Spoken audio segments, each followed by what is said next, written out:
नमस्कार, कैसे हैं आप? आशा करता हूँ आप सब बहुत अच्छे होंगे। मैं सुरेश एक बार फिर से सुरेश एकेडमी में आपका स्वागत करता हूँ।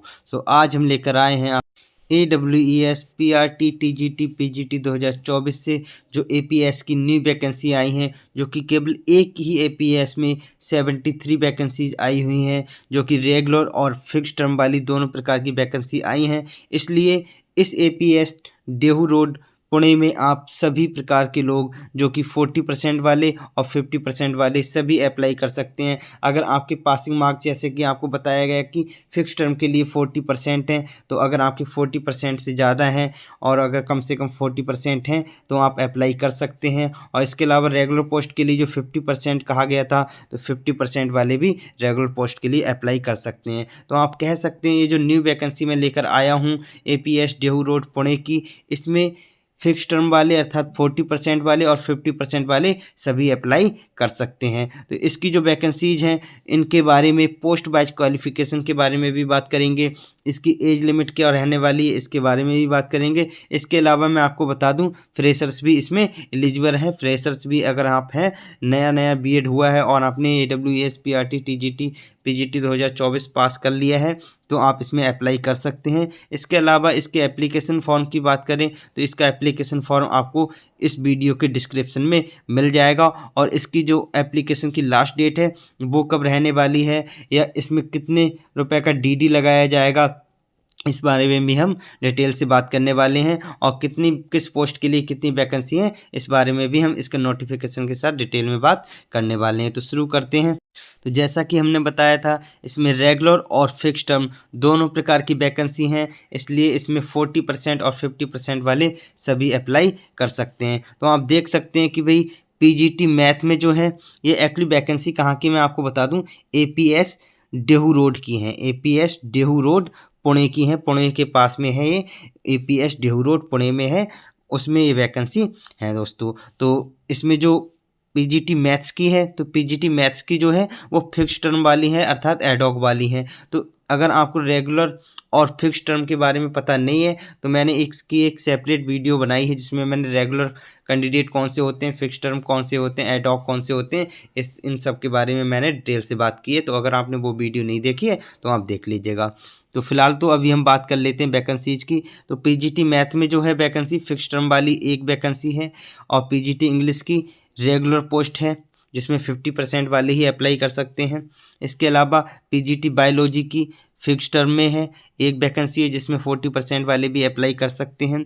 इकोनॉमिक्स की अगर बात की जाए तो ये रेगुलर पोस्ट है, इसमें 50% वाले अप्लाई कर सकते हैं। इंफॉर्मेटिक्स प्रैक्टिस की बात की जाए तो ये फिक्स टर्म में वैकेंसी है। पॉलिटिकल साइंस की अगर बात की जाए तो ये भी फिक्स टर्म वाली वैकेंसी है, इसमें 40% वाले अप्लाई कर सकते हैं। और हिस्ट्री और हिंदी, PGT हिस्ट्री और हिंदी में भी एक एक वैकेंसी फिक्स टर्म में है, इसमें 40% वाले अप्लाई कर सकते हैं।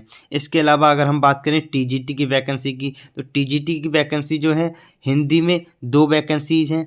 हिंदी की कितनी वैकेंसी हैं भाई, फिक्स टर्म की 2 वैकेंसी हैं, अर्थात आप कह सकते हैं 40% वाले इसमें अप्लाई कर सकते हैं। इसके अलावा संस्कृत की भी 3 वैकेंसी हैं, इसमें भी 40% वाले अप्लाई कर सकते हैं। अगर मैथ की बात की जाए तो मैथ की 4 वैकेंसी हैं। मैथ की कितनी वैकेंसी है भाई, 4 वैकेंसी हैं, इसमें भी 40% वाले अप्लाई कर सकते हैं TGT मैथ्स के लिए APS डेहू रोड पुणे में। इसके अलावा अगर इंग्लिश की बात की जाए तो इंग्लिश की 3 वैकेंसी हैं, और ये भी फिक्स टर्म की हैं, तो 40% वाले ही अप्लाई करेंगे। इसके अलावा सोशल स्टडीज़ की क्या है भाई, रेगुलर पोस्ट है, तो इसमें क्या करेंगे भाई, 50% वाले अप्लाई कर सकते हैं। साइंस की भी क्या है भाई, रेगुलर पोस्ट है, तो इसमें 50% वाले और एक फिक्स टर्म वाली है, तो इसमें 40% वाले भी अप्लाई कर सकते हैं। TGT साइंस के लिए 40% और 50% वाले दोनों अप्लाई कर सकते हैं, रेगुलर पोस्ट और फिक्स टर्म वाले दोनों अप्लाई कर सकते हैं। अब जैसा कि आपको इंतजार था कि भी PRT की वैकेंसीज नहीं आ रही हैं, तो PRT की भी वैकेंसी आ चुकी हैं। टोटल अगर देखा जाए तो 15 वैकेंसी हैं, जिसमें कि एक आपकी क्या है भी, रेगुलर पोस्ट है जिसमें केवल 50% वाले अप्लाई कर सकते हैं। इसके अलावा फिक्स टर्म या एडॉक पोस्ट जो है वो है 14 है। कितनी है भी, 14 पोस्ट हैं, काफ़ी हैं। एक APS में 14 पोस्ट हैं, जिसमें केवल 40% वाले ही अप्लाई कर सकते हैं। मतलब 40% है, 40% से ज़्यादा अगर आपकी परसेंटेज आई है आपके AWES 2024 के एग्ज़ाम में, तो आप क्या कर सकते हैं, इसमें अप्लाई कर सकते हैं PRT के लिए। इसके अलावा प्री प्राइमरी टीचर की भी वैकेंसीज हैं। प्री प्राइमरी टीचर की अगर वैकेंसी के बारे में बात की जाए तो 2 वैकेंसी हैं प्री प्राइमरी टीचर की। आर्ट एंड क्राफ्ट की भी है, डांस की भी है, म्यूजिक की भी है, PET फिजिकल एजुकेशन वाले टीचर की भी हैं 4 वैकेंसीज हैं। फिजिकल एजुकेशन की भी 4 वैकेंसी हैं। तो ये भी फिक्स टर्म वाली हैं, तो इसमें 40% वाले अप्लाई कर सकते हैं। तो ओवरऑल अगर इन सब की LDC, science lab attendance, paramedics, peon, driver, multitasking की बात की जाए तो टोटल 73 वैकेंसीज हो रही हैं। तो अभी हमने बताया था इसमें DD कितने रुपए का लगने वाला है। तो कुछ APS की वैकेंसी जो थी उनमें 100 रुपये का DD लग रहा था। उनमें कितने का लग रहा था भाई, 100 रुपये का DD लग रहा था। लेकिन इस वैकेंसीज में ये जो APS ड्यू रोड की आज मैं वैकेंसी लेकर आया हूँ, इसमें कितने का लगेगा भाई, 250 रुपये का। इसमें कितने रुपए का DD लगने वाला है भाई, 250 रुपये का DD लगने वाला है। आप देख सकते हैं भाई 250 रुपये का DD इसमें लगेगा। आप किसी बैंक से 250 रुपये का DD बनवाइए और इस फॉर्म के साथ में आपको लगा के पिन करके भेजना है सारे डॉक्यूमेंट्स के साथ। इसके अलावा आपको फॉर्म कैसे भरना है इसकी भी मैंने एक सेपरेट वीडियो बना के रखी है। अगर आपको भरने में प्रॉब्लम हो रही है, कहाँ पे क्या भरना है आपको ये समझ नहीं आ रहा है, तो आप उस वीडियो को देख के अच्छे से भर सकते हैं। और DD 250 रुपये का ही लगेगा, जैसा कि अभी हम आपको बता ही चुके हैं।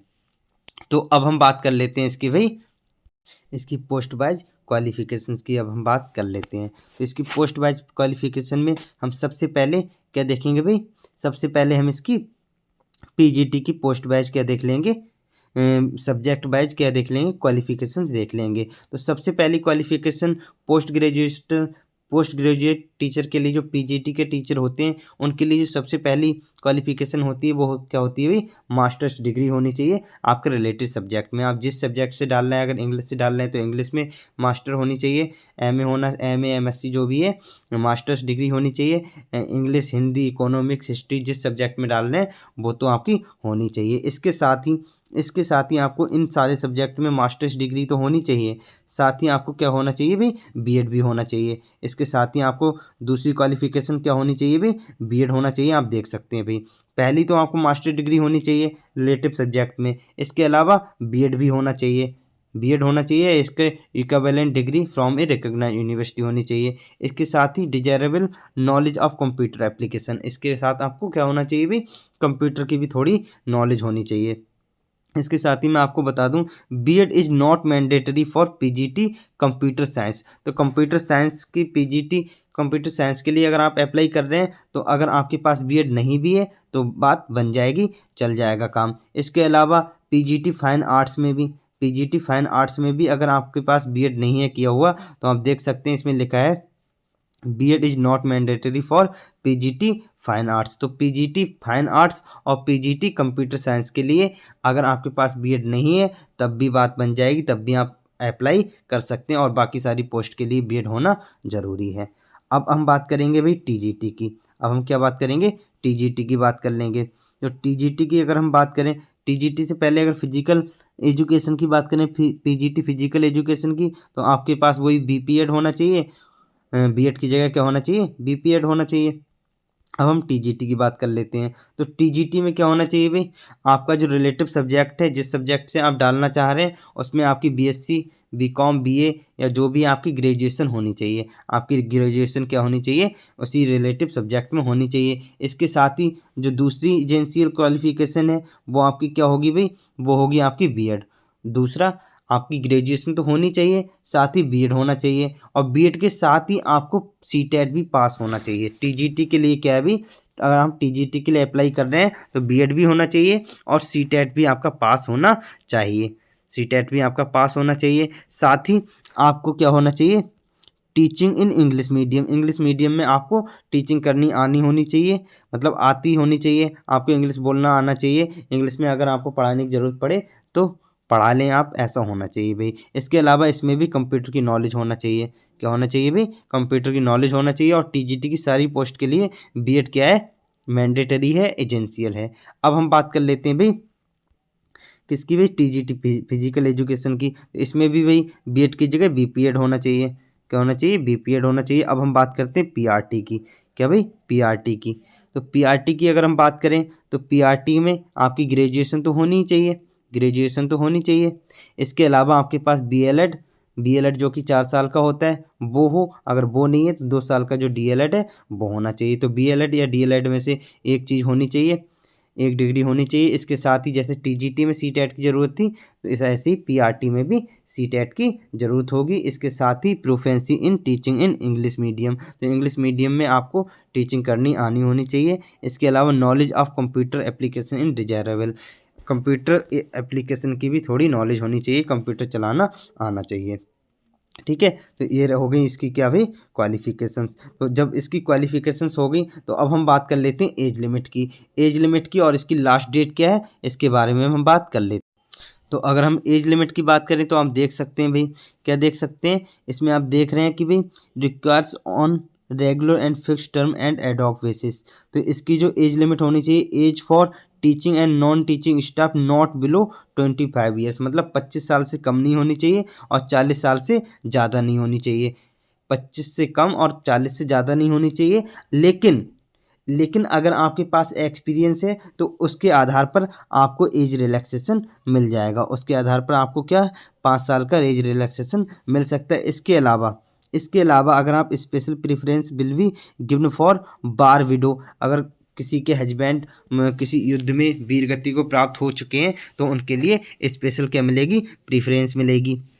इसके अलावा जैसा कि अभी हमने बताया था कि इसकी लास्ट डेट के बारे में बात करेंगे, तो इसकी जो लास्ट डेट होने वाली है वो क्या है 10 जनवरी तक आपको फॉर्म अप्लाई कर देना है। एक्चुअली 10 जनवरी तक आपको इस स्कूल में, army public school Dehu road Pune में आपको बाई हैंड या बाई पोस्ट फॉर्म पहुंच जाना चाहिए आपका 10 जनवरी तक आपका बाई हैंड या बाई पोस्ट पहुंच जाना चाहिए। ऑनलाइन नहीं होगा, एपीएस के जितने भी फॉर्म जाते हैं सब ऑफलाइन जाते हैं भाई, या तो बाई हैंड या फिर बाई पोस्ट, बाई हैंड या बाई पोस्ट आपको भेजना होता है। और अगर इसकी बात की जाए कि भाई इसमें क्या क्या डॉक्यूमेंट्स लगेंगे, तो इसके बारे में मैंने फॉर्म को कैसे भरना है वो वाली वीडियो आपको बनाई है, फॉर्म कैसे भरना है उसमें डॉक्यूमेंट्स की बात की है। और डीडी की अगर बात की जाए तो इसमें डीडी 250 रुपये का बनने वाला है, 250 रुपये के डीडी के साथ आपको एप्लीकेशन फॉर्म भेज देना है।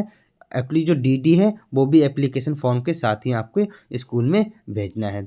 तो कैसी लगी वीडियो, अगर अच्छी लगी है तो लाइक करिए, अपने दोस्तों के साथ शेयर करिए, और अगर आप चैनल पे नए हैं तो चैनल को सब्सक्राइब जरूर कर लीजिएगा हमारी लेटेस्ट वीडियो तुरंत पाने के लिए, ऐसी एपीएस की न्यू अपडेट पाने के लिए। So thank you for watching.